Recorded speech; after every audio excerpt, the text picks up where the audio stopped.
of this book that we're looking at when Work and Family Collide. And as I wrote an email to you guys, whenever it says Team Manera, right? It's one of those God accidents that we've had, from the beginning. I just put that as a joke, kind of at the beginning, not as a joke, but as a descriptor. Because the reality is, guys, as you look around this room, we are one team, right? And the beauty of Manera is every week you guys have a chance to have a reality check. Number one, that God's on your side and wants to help you with the challenges you're all facing.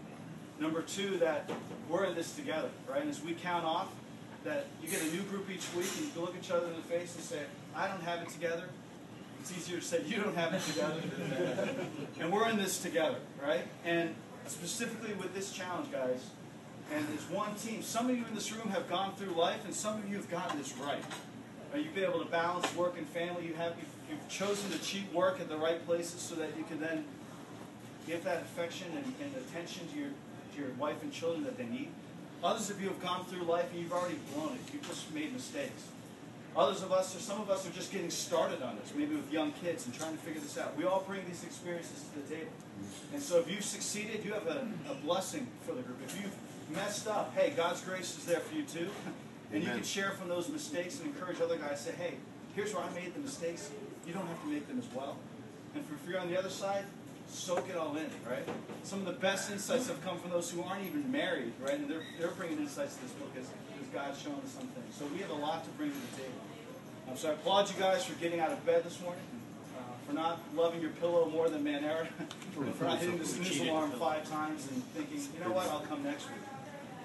This is a big deal. So my prayers, as always, is that God would make this a blessing for himself and for you guys, and that you'll walk away encouraged and juiced up for the day and for the week, not just because of the coffee, but because God's met you through this time. So here we go. Before we start, any Man Up Awards? Have you guys seen anyone step up this week, whether you have a cinnamon roll or any other high-calorie thing to throw? Go ahead, Craig. Yeah, last week I made an announcement that we need some help at our small group with the 9th grade boys, and a person approached me and said, I'd like to do it. He said, can you call me, give me the details? Well, I didn't call him because I messed up. And that morning I showed up Tuesday morning, and there's Danny Rush sitting in his car.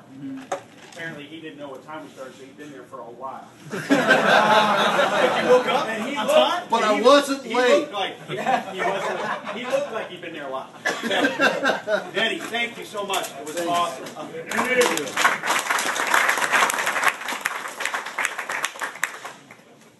Anyone else? Oh, I got one. I wanted to call out and thank Skip Martin. Last night, like 15 minutes before I had to leave to go help with the youth praise band, life is crazy, homework wasn't done, kind of called an audible and said, you know what, nobody's going anywhere. And I texted Charlene Libby, said, got anybody else? She said, you know what, I'll find somebody.